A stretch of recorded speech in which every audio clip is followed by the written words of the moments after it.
গুরুর ছেলে গুরু হবে এইটা কোনো শাস্ত্রীয় সিদ্ধান্ত একজন যদি আমার দেখাতে পারে আমার মাথা চেঁচে আলকাতরা মাখিয়ে দেবে। যেন কৃষ্ণ বলে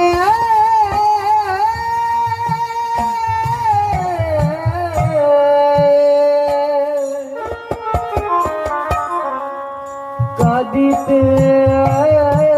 আমাদের গুরুবাদ, সনাতন ধর্মে একটা গুরুবাদ প্রথা দিয়ে সনাতন ধর্মকে শেষ করেছে। এই গুরুবাদ প্রথা আগে ছিল না। গুরুর ছেলে গুরু হবে এইটা কোনো শাস্ত্রীয় সিদ্ধান্ত একজন যদি আমার দেখাতে পারে আমার মাথা চেঁচে আলকাতরা মাখিয়ে দেবে।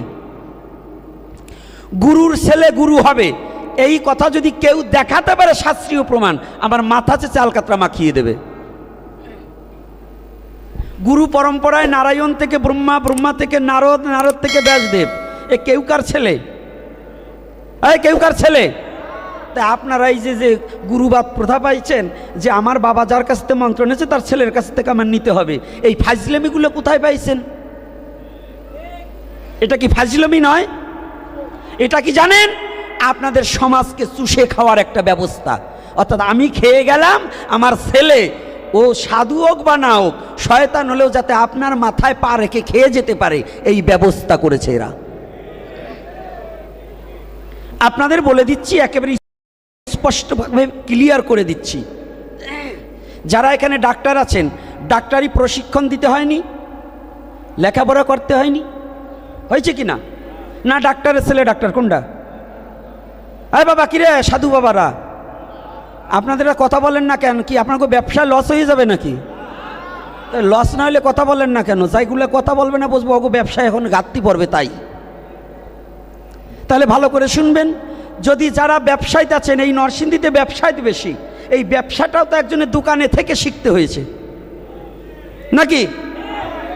আপনি আগেই তো ব্যবসায়ী হন নাই। যারা কাঠমিস্ত্রি কাজ করেন ওই কাঠমিস্ত্রির কাজটা একজনের কাছে শিখতে হয়েছে না?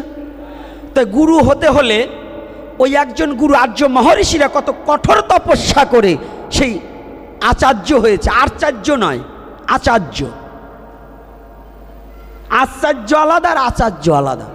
আচার্যকে যার আচার নিষ্ঠা রেখে ভগবত প্রেমের দিকে ধাবিত হয়ে জগজ্জীবের মঙ্গলার্থে যিনি কাজ করেন তিনি হচ্ছে আচার্য। আর আচার্যকে নিত্য নূতন কিছু দেখাইতে পারে, যা কেউ দেখে নাই, নূতন দেখাইছে, ওইটার নাম হলো আচার্য। তো এখন এই আচার্য আছে কিন্তু আচার্য খুব কম। সনাতন ধর্মে যা নাই উনি তা করে দেখাই দিল, তাহলে এটা কি আচার্য নয়? আচার্য নয়, আচার্যটা আলাদা। আচার্য তারা নিজের জীবনকেও বলিদান করে যিনি নিজের স্বজাতি চিন্তা করতে পারে, এটাকে কি বলে? আচার্য। আর আচার্য আলাদা। তো এইবার এই দুটো ভাষার মধ্যে কিন্তু একটু ফাঁক আছে কি না? তো এইবার দেখুন, আমাদের গুরু পরম্পরার মধ্য দিয়ে এখন দেখতে পাই ছেলে বিয়ে করেনি, গোপ ওঠেনি, এসে দীক্ষা দেওয়া শুরু করে দিয়েছে। বলছে কেন? অমক গোস্বামীর ছেলে, তো ছেলে পড়ে কলেজে কিংবা হাই স্কুলে, ওইটা নিয়ে বসায় দিয়েছে। আচ্ছা বলুন দেখি, জৈবন্ত কারো কথা শুনতে চায় না? আর শুনতে চায়? এখন একটু বাংলাই ছাড়বো আজকে। এত বড় রাগ কোনোদিন হয়নি, আজকে একটু রাগ হয়েছে। এই রাগটা হলো এই কারণে, আপনি বলুন ওই যুবক ছেলে ও যে গুরুগিরি করবে, ও নিজেই তো বিবাহ করেনি, ছাত্র জীবন। তাই শিষ্য আর গুরু যদি বিবাহ করে একই সময়, স্ত্রী, শিষ্যর স্ত্রীরও বাচ্চা কাচ্চা হবে, গুরুর স্ত্রীরও বাচ্চা কাচ্চা হবে, তো ওই গুরু আমাকে কি শিক্ষা দেবে? এক, গুরু হতে হলে তার গুরুত্ব থাকার প্রয়োজন আছে, তার সাধনা করতে হবে। তো গুরুর ছেলে যারা গুরু হয় ও সাধনা করলো কোন জায়গায়? ওই 20 বছরের 22 বছরের ছেলে ও তো লেখাপড়াই করছে, ও সাধনা করেছে? করেছে? ধ্যান করেছে? কোনো জায়গায় সাধনা করেছে? কার কাছে শিখেছে? তাহলে যদি না শেখে, খালি ওই বই পড়া মন্ত্র দিয়ে যে গুরুগিরি করা হচ্ছে, বইতে 1 অক্ষর থেকে 39 অক্ষর পর্যন্ত দীক্ষা লেখা হচ্ছে তত্ত্বর সমৃদ্ধ জ্ঞান মঞ্জুরিতে, ওইটা পড়লেই যদি, ওইটা কানে দিলেই যদি গুরু হওয়া যেত, তো ছাগল, ভেড়া, বরকি, বানর এই সবগুলো গুরু হয়ে যেত।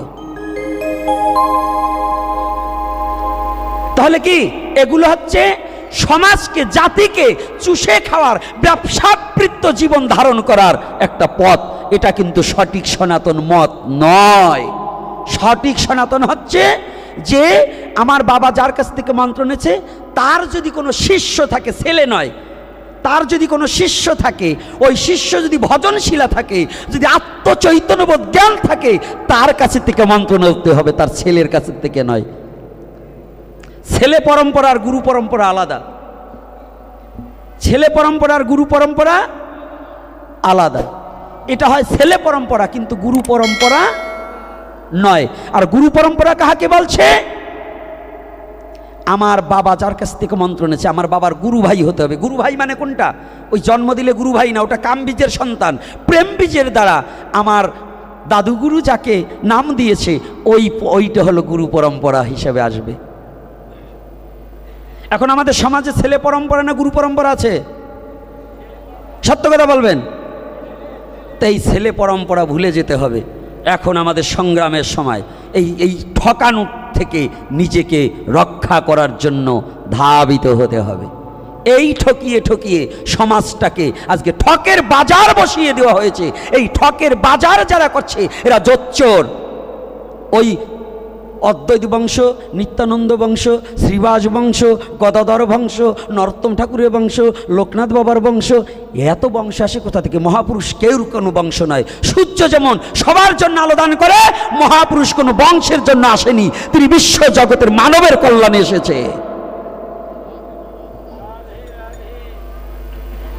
নিত্যানন্দ বংশে যদি আসলে যদি সবাই নিত্যানন্দর হতো, তিনি নিত্যানন্দ ওই মহাপ্রভুর বংশের যদি সবাই হতো, তাহলে ভগবান কিন্তু অবতার হয়ে খালি ওইটি আসে নাই। মহাপ্রভুর বংশে যদি বলে আমি নিমাইয়ের বংশধর, এই জন্যই, তাহলে শুয়োর যদি আসি কয় যে আমিও তো বরাহু অবতারের একজন, আমি সেই বংশধর, তাহলে আমার কাছ থেকে নাম নাও। কি রাধে রাধে বলুন। মৎস্য অবতার আসি বলবে আমিও তো ওই মৎস্য অবতারের এক অবতার, আমার কাছে তো নাম নাও। কি হবে কি না? কুর্ম অবতার আসে মানে কচ্ছপবাসী কবে আমিও তো হাঁটছি, আমিও তো একসময় এই পৃথিবীতে ধারণ করে রাখছি, আমিও সেই অবতারের, আমার বংশ বলি যারা তারাও কিন্তু গোসাই। মানবেন তো? কথা বলেন না কেন? মানবেন তো? তাহলে যদি একজন শুকরও কিন্তু শুকর রূপেও কিন্তু ভগবান পৃথিবীতে প্রকাশ পেয়েছিল, বরাহুজার নাম, তাহলে অবতারের বংশ থাকে না। ওই বংশ হলে পরেই সবাই আমাদের মহামানব নয়, সাধনার দ্বারা উত্তীর্ণ হয়ে মহামানব হতে হয়। কয় আমি ওই বংশে জন্মগ্রহণ করছি, জানো আমার তেজ কত? যদি ওইটা মানো তাহলে আমারটাও মানতে হবে। কি যদি আপনি ওই বংশ মানেন, তাহলে বরাহু, কুর্মু, মৎস্য এগুলো মানতে হবে না। মাই কি হয়েছে? হাতের কাছে বসতো কিন্তু চুপ, এখন কোনো কথা হবে না। আর এই বাচ্চাগুলো 3-4 জনকে 3-4 জায়গা দাও তো, ওদেরকে একটু সরাও, এক জায়গায় সবাইকে রেখো না, আর সামনে বসতে চেষ্টা করতে হবে। যাও একজনকে এক জায়গা দাও, যার যার বাচ্চা নাও তো, কাছে নাও। কথা এখন মন খেপে গেছে, এখন যদি টুকটাক করো তাহলে কথা হবে কিন্তু। তাহলে কথা কি আমি মিথ্যা বলছি না সত্য? এই মিথ্যা না সত্য? তাহলে আমরা ভুল পথ থেকে ফিরে আসবো কি না? ভুল পথ থেকে ফিরে আসবো কি না? মনে থাকবে তো? হ্যাঁ যুব সমাজ, আগে জানবো পরে মানবো। অন্ধের কথায় অন্ধ কখন আর এক অন্ধকে পথ দেখাতে পারে না। এজন্য সাইজি লালন কি বলছে? কি বলছে? হ্যাঁ, ও আবার ভালো গাইতে পারে এই গানটা, আমি এবার তত ভালো পারি না। নিজে কানা পথ দেখে না, লোককে ডাকে বারংবার। কি এসব দেখি কানার হাট বাজার, ওহ মনামা, এসব দেখি কানার হাট বাজার।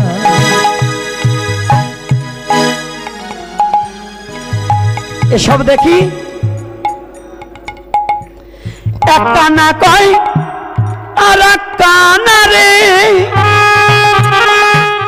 চলো এবার ভব পারে। এক কানা কয় আর এক কানা রে, চলো এবার ভব পারে। নিজে কানা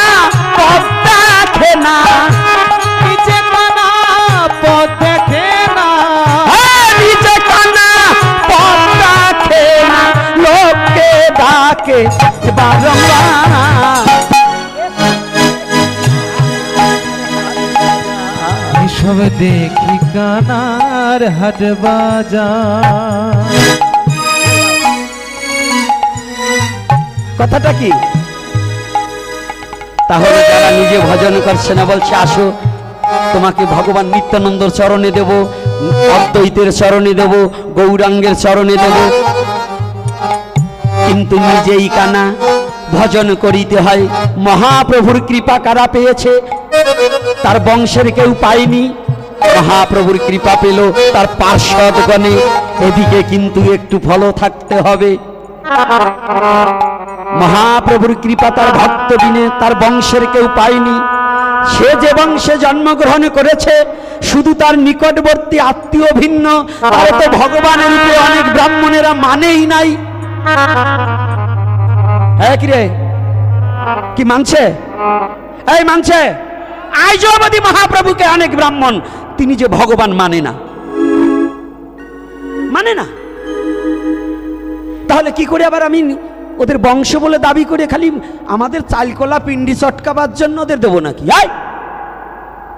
ভক্ত হও, যেই ভজে সেই ভক্ত, আর সব ছাই। কৃষ্ণ ভজনে নাই জাতি কুলাদি বিচার আছে। তাহলে কি, যে ভজন করিবে সেই আমার ভগবানের ভক্ত হইবে। যার ভজন নাই সে বংশে জন্মিলে তার কোনো মূল্য নাই। নাকি আছে? যে পড়ালেখা করে ডাক্তার হবে তার কাছে রুগী যাবে। যদি ডাক্তারের ছেলে বড় উঁচু লম্বা হলেও কাজ হবে না। যদি সে পড়ালেখা করে সার্টিফিকেট অর্জন করে প্রশিক্ষণ দিয়ে যদি সে ডাক্তার না হতে পারে, তাহলে আপনারা যদি লাইন দেন ভবরোগী হয়ে, আপনি কি একবার ভাবছেন ও কোন স্কুলে লেখাপড়া করছে? রাধে রাধে। কথাটা কি একটু কষ্ট লাগছে নাকি? কষ্ট লাগছে? লাগলেও তো এখন বলবার পারবেন না, আমি জানি। বেতা পান নাই তা না, আমি অনেক জায়গায় দেখছি যখনই এবার বলি একেবারে বাবা বাবা বলে যায়, পরে আর একটু ফোন করেও খবর নেয় না। এই যে আপনারা কমিটির লোক না, হ্যাঁ, কিছু কিছু কমিটি আছে কি জানেন, একটু বলে দেই, একবার আমাকে ভিজাই দেয় 2 পয়সা কম দেওয়ার জন্য। বাবাজি আমরা কমিটির লোক, আমাদের সামনে এই মন্দির হবে ওই মন্দির হবে, 2 পয়সা কম যাতে দেওয়া যায়। এই যে কাত কসলা কসলি শুরু করে, যখন আমরা বিপদে পড়ি তখন এই কমিটির কাউরি আর খুঁজে পাওয়া যায় না। অথচ দেখা যায় নামযজ্ঞের টাকা 5 লাখ রয়ে গেছে, ওটা সুদে লাগায় অনেক জায়গা। বাবা এই কমিটির কথা বলছি না, অনেক জায়গা লাগায় কিনা বলুন, আছে কিনা? আচ্ছা, উনি সুদে টাকা লাগাবে, আমাদের বেলায় কসলা কসলি করবে, আমরা যখন বিপদে পড়ি 1 টাকাও দেবেন না। তো এই কমিটির খাতির করে আমার লাভ কি? যে কমিটির দ্বারা দুর্গাপূজা আসলে 50 খান শাড়ি, 50 খান ধুতি, 50টা জামা কাপড়, এইটা গরিবী দুঃখী সনাতনী ছেলে মেয়ের মুখে হাসি ফুটাতে পারে না, অথচ 5 লক্ষ সুদে লাগায়, ওই কমিটির নামযজ্ঞ দেওয়ার কোনো দরকার নাই। ওটা শুধু ট্রেডিশন রক্ষা করার জন্য এই কমিটি এবং নামযজ্ঞ। এই নামযজ্ঞ দেওয়া বন্ধ করুন।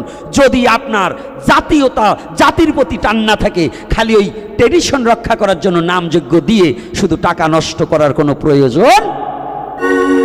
রাগ করছেন নাকি? এই যে আবার কমিটির লোকগুলো আবার কথা বলে না, ভাবে যে আমাকেই বলতেছে, না আপনাকেও বলি নাই, ভয় নাই। যদি করিয়ে থাকেন তাহলে আপনারাও বলছি, যে করবে তারই বলবো, এটা আমার ধারা, এটা আমি বলবই, আমার মুখ আটকায় রাখতে পারবে না। তো এই জন্য চরণ ধরে করি মানা। আমাদের যা করবেন একটু ভেবে চিন্তে করবেন, ধর্মের জায়গায় যেন অধর্ম ঢোকে না, ধর্ম করতে অধর্ম ঢুকে যায়।